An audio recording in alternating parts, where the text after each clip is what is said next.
This is the Community Builder Podcast, Episode 9. Hello, I'm your host, Travis King. Coming up on this episode, I sit down with Claire Wasserman. Claire Wasserman is the founder of Ladies Get Paid, an organization that seeks to close the wage gap and leadership gap through career development. Since its launch in 2016, Ladies Get Paid has grown to 30,000 members in all 50 states and more than 60 countries. Claire has collaborated with Nike, WeWork, and Squarespace, and was chosen as one of Bumble's most 100 inspiring New Yorkers. She is on the Well and Good Council and is the producer and host of the podcast Lady Talk. Prior to Ladies Get Paid, Claire was the director of marketing at Working Not Working, a curated network of creative professionals. Last year, Claire traveled across the U.S., hosting town halls for thousands of women to talk about money, work, and self-worth. She's currently writing a book about her experience. Let's get into the show.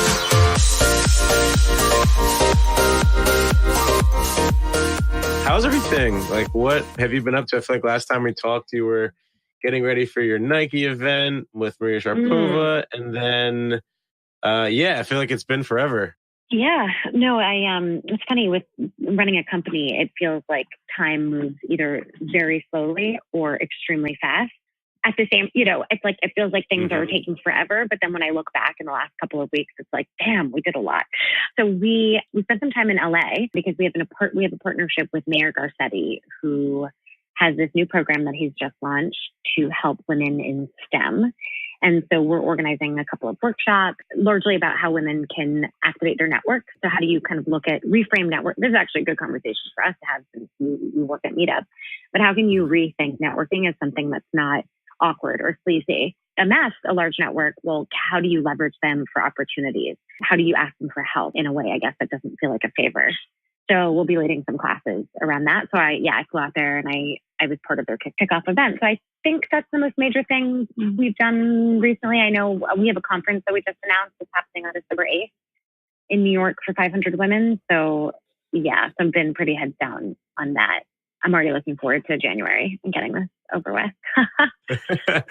Yeah, I can only imagine. No, all that stuff sounds super exciting. And it's actually very funny because one of the guests that I had on prior also had a very similar approach to networking.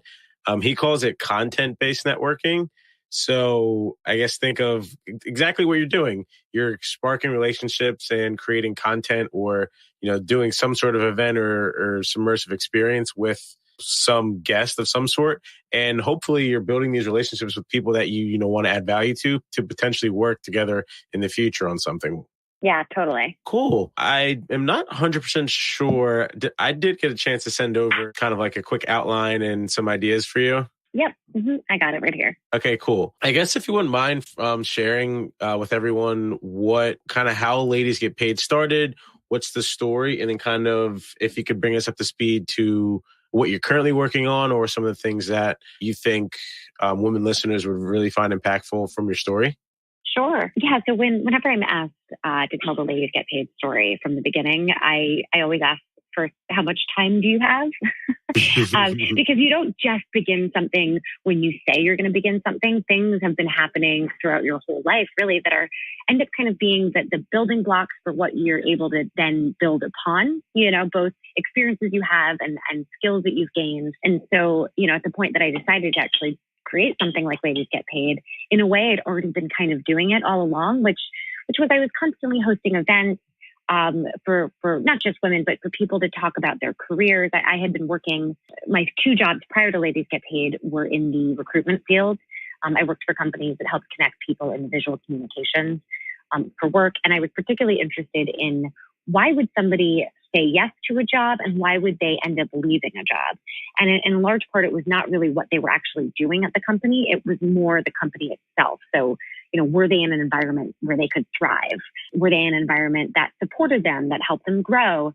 And so obviously for women, I was finding both myself and a lot of people around me were struggling to articulate their value. And that was largely expressed through money. They didn't feel like they were able to make a strong case for why they should get a raise, or they were negotiating for money, but being told no, and they were hitting a sort of wall. Also, A lot of us were, middle management, upper management. We were looking at leadership in our companies. And the leadership, quite frankly, didn't look like us, right? They were older white men, or sometimes not even older, maybe younger than us. And so that felt like something wasn't quite right there. We didn't feel like we had the support and encouragement from our organizations to become leaders, again, because the people at the top didn't look like us. And so in a way, it was sort of isolating. And I'd been doing a lot of reading about the gender wage gap, the leadership gap, the lack of women getting VC funding, particularly women of color. For example, Hispanic women make 55 cents to the dollar. So it's not actually that 78 cents to the dollar that many of us hear when we talk about the wage gap. And seeing the kind of missed economic opportunities from this, so that it's not just about women and quote, doing the right thing, but that Black women are the fastest growing entrepreneurial segment in the US. They're making billions and billions of dollars in revenue, but less than 2% of them are getting investment from VCs at an average of $36,000. So I'm throwing a bunch of numbers at you, but I think my point here is it's not good for women. It's also not good for the economy. If we don't invest in women, we are losing a lot of money, right, as a society. But then, of course, well, what do you actually do about it, right? You hear about these big numbers and, it's all so overwhelming, and we're talking about combating something that's systemic. So the way that I got started was not, I have an idea for a business. It was, let's get a bunch of women in a room together to talk about money. What does money mean to you? And I picked that topic because I knew that it would be a conversation that would be much bigger than money itself. It would be really more about what money represents to these women. And that's value, that's worth, right? Do they value themselves? Do they articulate their value at work? And this conversation I had, I decided to do it in a forum, in a town hall format. And I picked that because I felt like if I did the traditional panel and I had, quote, experts up there giving advice about money, that's a privileged thing to do, right? To maybe tell a room, if you don't like your job, just quit it. Well, that's not a reality for most people. And so I was concerned that this event, by making it more about advice, we could, in a way, alienate people in the room, not knowing what their financial contexts were. So making it a town hall format where women came, got up on the mic, expressed a story, told a story, asked a question, could make this a much larger sort of facilitated, open dialogue. And it was amazing. We had 100 women. This was 2 years ago. They came. We couldn't stop talking. It was like 3 hours. I had to kick everybody out. And my next step from there, not knowing that I would ultimately end up doing something really, was to start a Slack group. So if you're not familiar with Slack, it's basically an internal communication tool that companies are using so that their employees can talk to each other without having to send an email. And I realized, there was a way to take this and you could create a little community. There are different channels. And I created channels based on basically the topics that had kept coming up during that town hall, salary negotiation being a large one. Invited everybody who attended the event, and I told them, let's keep in touch with this Slack group. A week later, so many of them were asking me, how could they get their friends to join the Slack group? I made a little web page. I used Squarespace. I put up a page that said, if you want to get access to this private group of women talking about work and money, email me. And a week after that, we had 200 people on there, and they were talking so much to each other that I realized, okay, this is so much bigger than an event. This is so much bigger than actually just this Slack group. There's clearly a need here for women to at least talk to each other about their careers. And secondly, I saw that the thing that they kept talking about and wanting to learn about was salary negotiation. So I saw that, okay, there could actually be a business model here where I find a career coach who teaches salary negotiation. I take a cut of the profit for being able to drive the audience to them. And we could build something from there. So pretty much basically a month after I hosted my first event, I quit my job. And I had a consulting gig with a client. So I was able to quit my job knowing that I had some income lined up, and I also had savings. And, I do want to mention it's a very privileged thing to do to be able to quit your job. And I don't recommend it for most people. That being said, if you don't have debt or health problems or kids or parents to take care of, then yes, you should quit your job. Because if not now, when? So I took that leap. I did it knowing what the business model would be. I had measures of success for myself. I had a calendar of milestones that I proposed to hit by a certain time. So basically, I jumped in, but eyes wide open with a life jacket, right? So I always do want to mention that is I went for it, but I had like I said, a life jacket or bumpers on. And it's been 2 years now. We've got 30,000 women in the community from all 50 states and more than 60 countries. So I'm really glad I quit my job. Amazing story, Claire. That is something.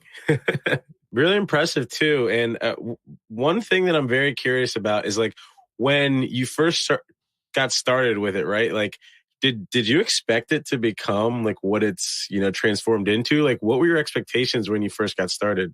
Yeah, I have really big ambition and vision. So it's funny, people, oh, wow, 30,000. I'm like, that's not enough. I've learned to like have joy in the process and like, stop and be proud of myself. And that's something I talk to our community a lot about is basically, hold on to your vision and have high expectations for yourself.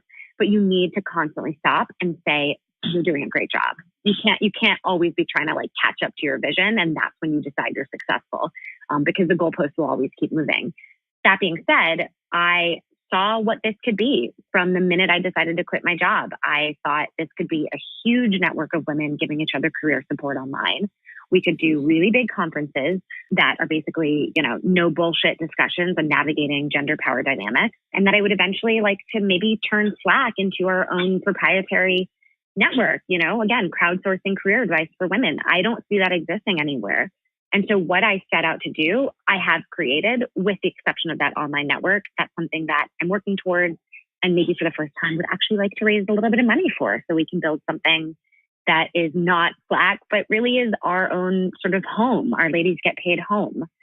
So I saw what this would be, which is, why I quit my job. I don't understand when people quit their job not knowing if they can make money or if it'll be big. That seems too scary to me. So, we're where I wanted to be. Although, again, I always wish that we were more than we are, but we're doing pretty good. I'd say you're doing a pretty good job of, creating lady bosses, empowering women, helping, females better understand their self-worth, value, and identity. And I think you're doing a great job. And the other reason, just for people to understand, the way that I heard about you was through my girlfriend. She mentioned that she was a part of this awesome Ladies Get Paid Slack channel. And I go like, what is that? And so like, that's literally just the power of the word of mouth is how, I heard and got introduced to you. And so it's like that one little moment that, my girlfriend shared and she got value from your community. And now like, look where we are, like having a great conversation about what you've done so far and what you're up to and how you're currently helping, women pave the way in the workforce. Yeah. And it's really nice. I get actually a number of men who reach out and they're like, just to let you know, I told my girlfriend about your company, or they'll buy webinars or coaching sessions on the behalf of their partners. And I'm always like, I tell the woman, I'm like, good choice, good partner. Right. Yeah. I mean, it's at the end of the day, I just feel like it's one of those things like when you're in the mindset of helping and adding value, it's just like, I know that women will get value from your, experiences, from your events and from the community. And so like, I should be sharing and you want people to, want to do the same for you. And so that's kind of how I look at when, whenever I recommend something to someone, especially something like Ladies Get Paid that can have such a tremendous impact on someone's life. Yeah. And it's free. We do charge a little bit for workshops and things like that, but to get access to that Slack group, it's totally free. So it's like, just join at least to like look at the jobs channel, So I appreciate you spreading the word. Oh, of course. And of course, like no excuses, right? Like if there's any reason for why you ever wanted to not look up getting career advice from females, like it's free. So there's really no excuse not to look. And so it just invites people. It's a little more friendly, but that actually brings me up to my next question in terms of friendliness, and something I feel like a lot of people don't really know how to deal with is the topic of being really real with themselves.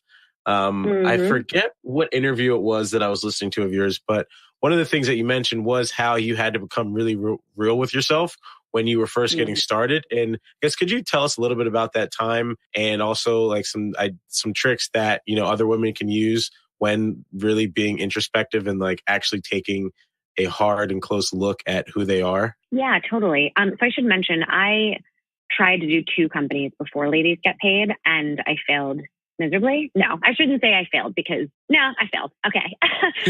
They didn't work out, but they informed me who I wanted to be, how I wanted to be, and what I wanted to work on. And I also think, anytime that you do something on your own, you're probably going to learn a ton more because you're taking a risk and it's self-motivated. And I sort of look at these things like business school, and any money you invest in your business, it'll probably be less than you would actually have paid for business school. That being said, what I learned in those startups that helped me get real with myself and make better choices with Ladies Get Paid is indecision was the worst thing I could have done. So what I realized in doing this other startups and the knowledge that I brought with me for Ladies Get Paid is indecision is quite possibly one of the worst things that can happen to your business. I would rather make a decision, realize it's not correct, and quickly pivot than spend a lot of time hemming and hawing. Should I do this? Should I not? I don't know. And then, you burn yourself out, your team out. It's confusing to the market. Like, you got to put your, stake in the ground and just do something. Otherwise, you'll never know. So I didn't have confidence in myself for those other businesses. I didn't kind of humble myself enough to ask for help. To be honest, I saw asking for help as a weakness. And that came from, I think, wanting people to think that I had it, quote, all together, which I've now realized that doesn't really allow people to even bond with me. If I'm acting like, everything's fine, well, then I'm isolating myself, right? Because that's never true. So, but I had a hard time asking for help.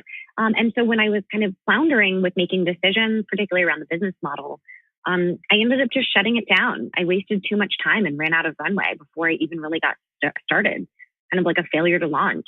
So for me, the getting real was seeing where I needed help, figuring out who I could ask, and actually asking them for help. So that was the big learning experience for me, and having real confidence in my ability to get something done.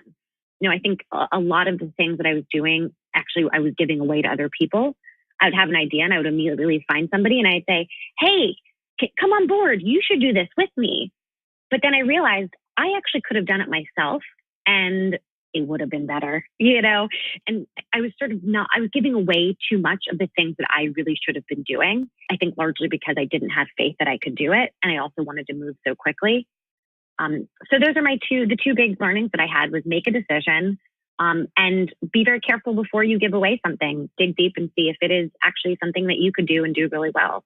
Interesting. Also, one more quick follow-up to that question. Who was there when you started asking? Like, I find that to be super interesting because a lot of times, like, just to kind of give some context, like, what if you don't have a community? What if you don't have a network? What if you don't have any friends?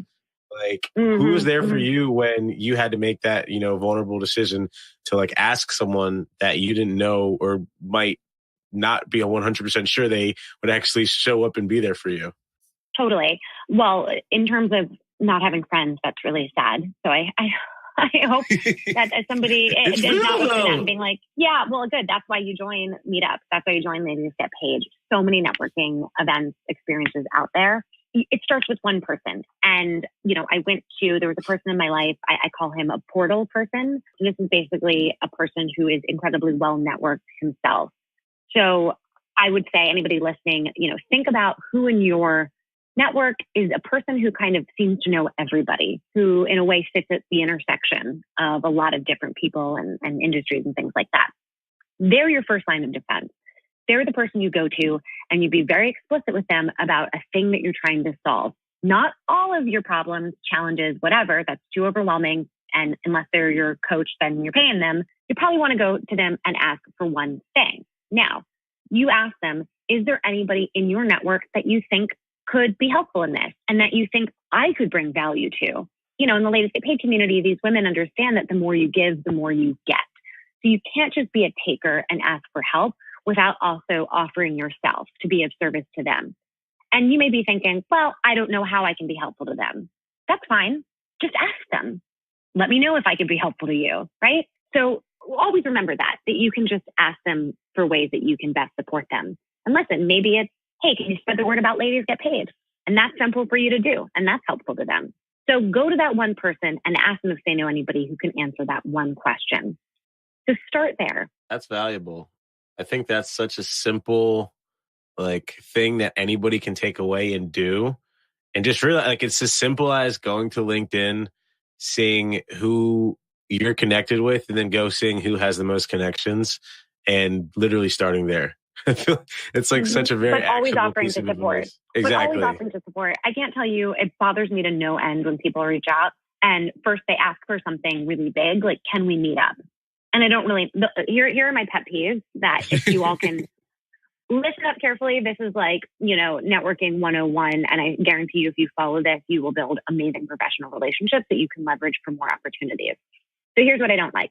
Somebody reaches out to me and they write an incredibly long email. That's indicator number one. I don't have time. Not going to read that. All right. Second thing they ask is, can they, quote, pick my brain? That's a really gross thing to say. I mean, we all know what that means. But, first of all, I don't like that expression. But second of all, what does it actually mean? We're going to shoot the shit, right? This could become a very long conversation. It's not clear enough to me how I can be helpful. So instead, I'd like them to, again, like I said to you, ask a specific question or give some parameters around this conversation rather than this like abstract, let's hang out. Second or third, I guess, when they ask me to meet up for a coffee, that's a lot of time and energy on my part. A lot of time and energy. So I would say, hi, I would love to meet up in person, though I know that that is a lot of time and energy. So instead, would you maybe have 15 minutes for a phone call? I can send you an agenda in advance. Again, keeping in mind that your time is precious, right? That's just an example of how I might phrase it. So acknowledging that my time is valuable, like, oh, thank you so much. I really appreciate that. Because that's you not being a taker and presumptuous. That's you offering a parameter, right? We've got 15 minutes phone call. And by getting an agenda beforehand allows me to already have some ideas that I can come to the phone call with. And then it makes our conversation more valuable for both of us. So being very clear about what you're asking and the structure in which we can communicate is super, super helpful. And always ending with, and don't hesitate to let me know how I can support you. So please remember those things. Yeah, I love those. I'm definitely going to remind myself. It's funny, like sometimes before meetings, like with some small like internal things, you might not necessarily always put an agenda, but then like it's funny how much you appreciate an agenda when it's on the other end of an email invite. Like when I get an agenda in my inbox, I'm like, oh my God, I feel so much better about this meeting. Right? Totally. And also, now that's what I have to do when people reach out to me asking for like coffee and it's sort of abstract. I say, hey, listen, I'm traveling a lot these days. Let's do a 15 to 20 minute phone call. Just send me your questions in advance so I can come prepared, right? Or I say, send me a question over by email and give me a deadline for when you need me to get back to you. And so at least they get some guidance from me in some way, even if it's not as much as they wanted. Yeah, it's better than nothing for sure. Yeah, hey, who knows? Maybe, I end up passing them on to somebody else. So it's like we chat for a bit. And then when I learn more about what you're up to, I'll start thinking about who I can connect you with.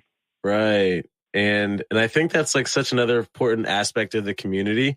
I guess, could you also talk a little bit about some of the, I guess mentors, motivators, role models that you had when you were starting this journey? Yeah. My former boss, for sure. I worked for somebody named Justin Genak, and he is one of the founders of Working, Not Working. Check them out. They're awesome. workingnotworking.com. It's basically a curated network of creative professionals who connect to recruiters by when they're available to work. So a lot of them are freelancers. So it was a really interesting experience working there because that's honestly where I got this great bird's eye view into company culture. Since I was able, as director of marketing, I was able to go to all these different offices and talk to people who were there and see what their company cultures were like. So really honored to have worked with them. And Justin was great. I mean, he had been doing Working, Not Working for about 4 years before they brought me on. I was the third employee. I learned a lot from him about the journey of starting a company, but also what is it like when you begin to expand? Because a lot of times we just talk about taking the plunge, right? How do you quit your full-time job and become an entrepreneur? But how often do we talk about, all right, you've been in business for a few years. Now you're hiring people. Now you're growing. Now what? Because that's really scary. That's a big deal. It was just him and one other person. And then all of a sudden, 4 years later, he's hiring a staff of 6 of us. And he has to manage us and pay healthcare and all of those things. So I watched him in his process of making decisions about both, the future of the product, but also about his employees and our own company culture. So I would say he was a huge, huge mentor to mine. And yeah, and just I think that anybody who's interested in starting their own business, they should probably go work for a small company because that's where they're going to get a real ground level view of what this is actually like. And then they can decide if it's something they really want to do. Right. I think it's just like one of those quick, I don't want to say quick, but it's just one of those ways that like you can get firsthand advice and experience that you're not going to necessarily get from a book or reading a blog post or like just listening to a podcast or an audiobook. Like you're actually going to be with the person like behind enemy lines, like actually going to war and like building a business.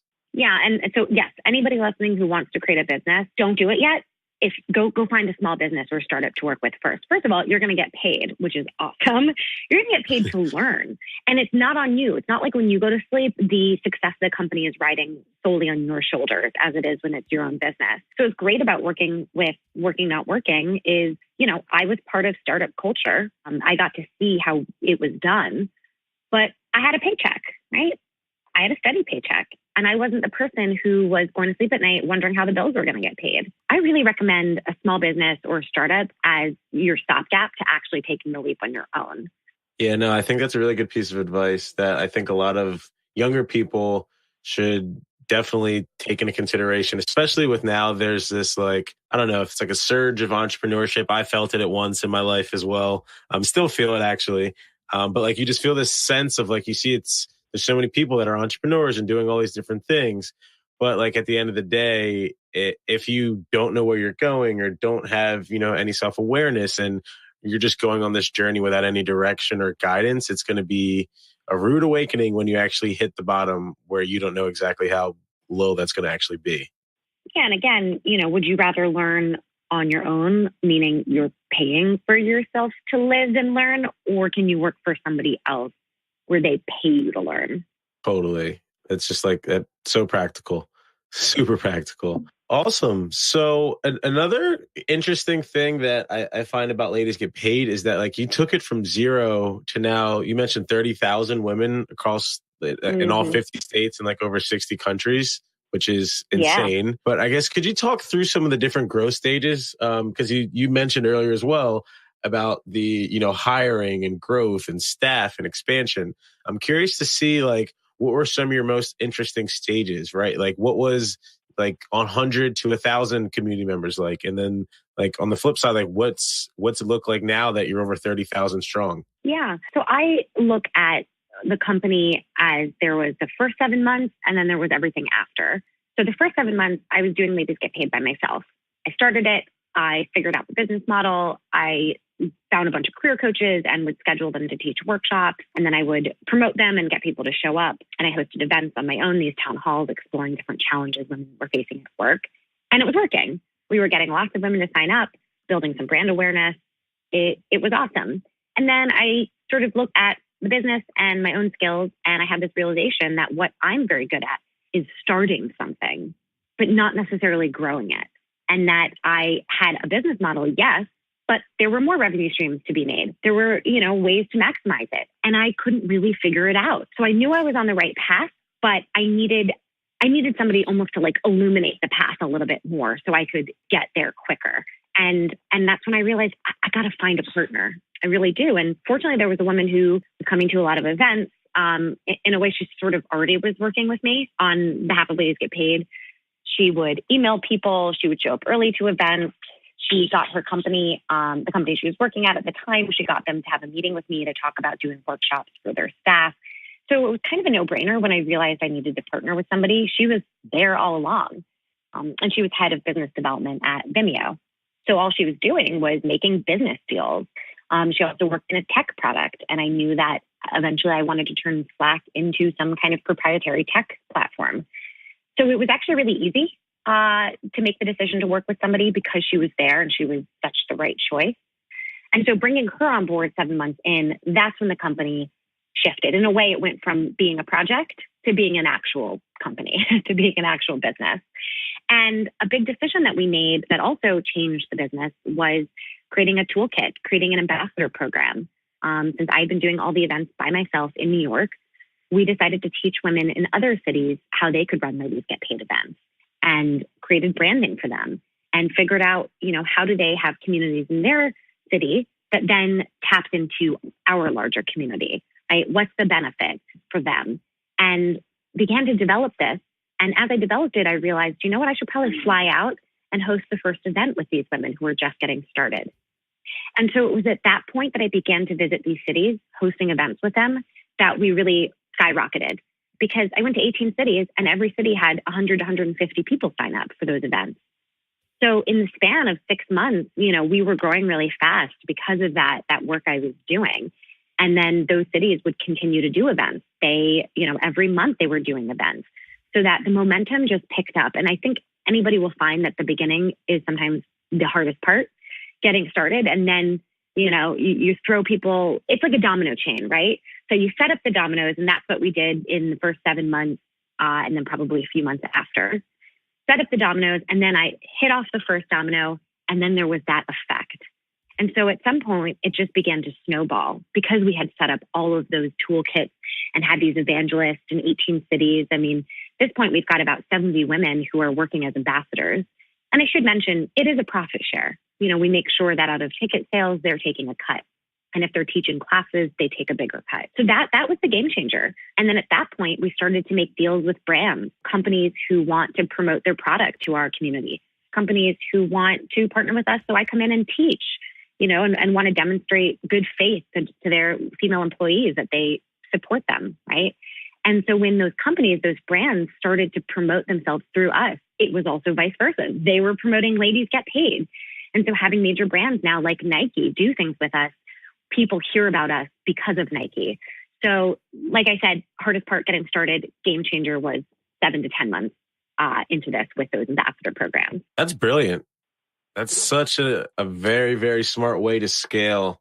And also too, while on that topic, how was this something that did women just approach you? I know I'm not quite sure how it worked, but did women come to you and say, hey, I want to start a chapter here? Or what were some of the methods that people were raising their hand? They were, yeah, because I had this Slack group. Since there was this online component, women from all over the world were getting value without me having to actually demonstrate it, right? They didn't have to go to an event to get support. And they were getting real things, right? Like women will jump in with a cover letter, and she'll make it an editable Google Doc and she'll say, hey, guys, I need some help. And all these people from Ghana, Romania, literally all over the world, they'll add their comments to their Google Doc and she'll crowdsource her cover letter.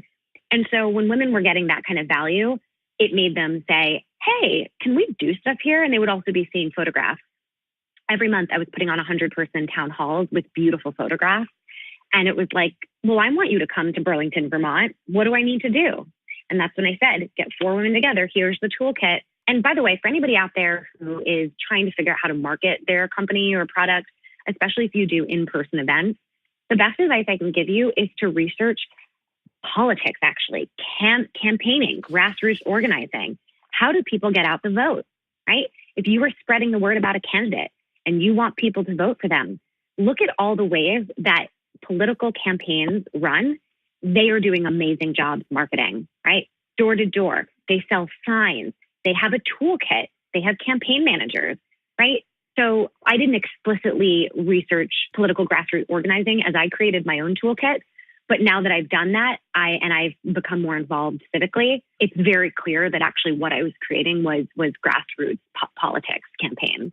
Interesting. Isn't that a funny aha moment? You're like, oh wait, I was doing this thing for this purpose, and now I really understand why I was doing it. Yeah, it's also really cool to get validation when you do something and you created it on your own, and then realize that this is actually a legitimate thing. Wow, I did something that people have been doing for years. I'm like, I came up with that on my own. That's pretty cool. And yeah, it validates that this is how people do grassroots marketing. Same thing as grassroots organizing for political campaigns. So yeah, that was a really cool realization. And it's funny because now I feel like we hit a chord in you somewhere when you started talking about politics. But what I'm very curious to hear is what you're currently excited about, curious, passionate about. What's top of mind right now for Claire? Well, politics, because we are 1 month away from the midterms, because we have a ton of candidates in the Ladies Get Paid community, women who are running for the first time, women who have been unhappy with the status quo, particularly around policies that help women in the workplace. So we're talking paid family leave is a huge one. And because of Ladies Get Paid and other things going on in their life, they realize that we're all behind them. They have a huge network of people who will champion them, who will vote for them, who will donate money to them. And so they come to us and they say, hey, can you put us in your newsletter? And that's such an easy way for us to get help for them that is significant. For example, there is a woman in our community who came to one of my first events that I ever produced. It was called Get Unstuck. She didn't know what she wanted to do in her career. She was at a sort of crossroads and she was unhappy where she wanted, where she was working. Through the workshop, she then hires the coach. Now, she starts being coached, and in being coached, she realizes that she really wants to do something civic, right? That she kind of all along had wanted to be in, she didn't know if it would be politics, but she wanted to be civically engaged somehow, and was starting to gain confidence that maybe this could be a career path that she follows. And, then I hosted a town hall, and it was called Reinvention, all about how, something happens in our life, and then we kind of rethink our identity. And this woman stands up and she says in front of this group of 100 women that she'd been doing a lot of work on herself for the past year and that she thinks she's going to run for office. She said, women like me, women who look like me, she's a woman of color, they don't run for office. We don't see people like me in office, but I'm going to do it. And everybody applauded. And you know who that woman was? It was Alexandria Ocasio-Cortez. And she was the one that we're all talking about. She's on the cover of Vanity Fair now. And she won her primary against an incumbent that had been there, 14 years. And she was able to beat him. And it looks like she is now going to become the youngest congresswoman ever. And she's somebody who came to Ladies Get Paid. And I'm not going to take credit for her, but we were there. And so that's what I'm most excited about, of the power of what we're doing. We don't even recognize how big we can be and the change that we can affect, because all you have to do is to get one woman to say, I'm going to do it, right? And who knows where Alexandria is going to go. Listen, maybe she'll become president, right? And we were there. That's something I want also everybody to remember, is that a small thing you do can end up having a huge impact on another person, who in turn impacts even more people. So I'm super psyched and jazzed about how we can get involved in supporting women in civic engagement. And then, of course, personally for me and the business, we've got a conference happening December 8th in New York with 500 women coming. It's basically an exploration of how do we navigate gender power dynamics at work so we can succeed. And we'd love to grow that. And then 2019, let's see if we can get this online platform working. So yeah, civic engagement, online platform, and conference. Those are the three buckets that I'm really looking forward to working on this year. Exciting. I don't even have words to describe all the feels in my thoughts, because I just can't imagine how amazing it feels to be a part of something and leading something that is driving so much impact and direct impact in the, communities that we live in every single day. And most importantly, having it being led by, a tribe of women who all have each other's backs and, show up for each other and just help push each other forward and through the crazy world that we live in today. So yeah, no, I think everything that you're up to is super, super exciting. And I'm definitely here in any way that I can be to help support Ladies Get Paid and the mission. Thank you. Yeah. Well, we're selling a t-shirt now. So everybody go to ladiesgetpaid.com. There is a t-shirt on one of the tabs. We love it. It looks great. I know I'm biased, but seriously, we send it to 400 people and nobody's returned it. So nice. So check that out. That's a great way to support us. It's like you're getting something of value and, it's a little bit of money in our pocket, which, ladies need to get paid. Of course. Do you guys have guy sizes? Yep. Yeah, we do. Unisex. Okay. So totally goes up to extra large. Perfect. Awesome. Well, Claire, thanks so much for taking the time to speak with us today. Really appreciated your insights, your stories, and a lot of the just quick tips that are very actionable that people can take home and apply. And just super excited to see what you accomplish in the next couple of months and in the future with Ladies Get Paid. Yeah. And did you like my rant of everything I hate when people email me? Sorry about that. Oh, but you also learn what not to do, right? For all of us, I think we learn literally only because of the mistakes we make, usually.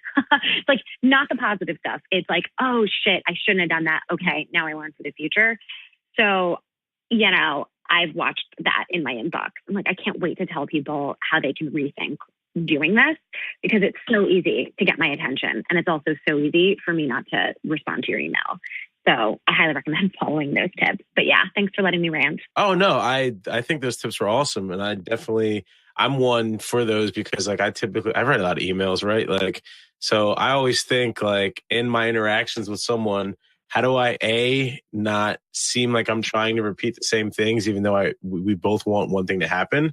And also like, how do I not annoy you? Like if you haven't answered, It's mainly because you're busy and I know that, but like, I'm still going to send you like a 6th email because I know you definitely didn't get to it because you have so much other stuff going on. Right. And I think also everyone should follow up even twice, and that's fine. It's fine. And they can always say friendly follow-up, don't mean to annoy you. So always acknowledging the other person and being thoughtful about it is the key. So it's not about whether or not you follow up, it's just how you do it. Totally. Yeah, I think that's super important. Thanks so much, Claire, for your time. Awesome. Take care. Thanks for listening to the Community Builder Podcast with your host, Travis King. If you like the show and want to know more, check out communitybuildershow.com or leave us a review on iTunes. Join us next week when we sit down with Fran Hauser.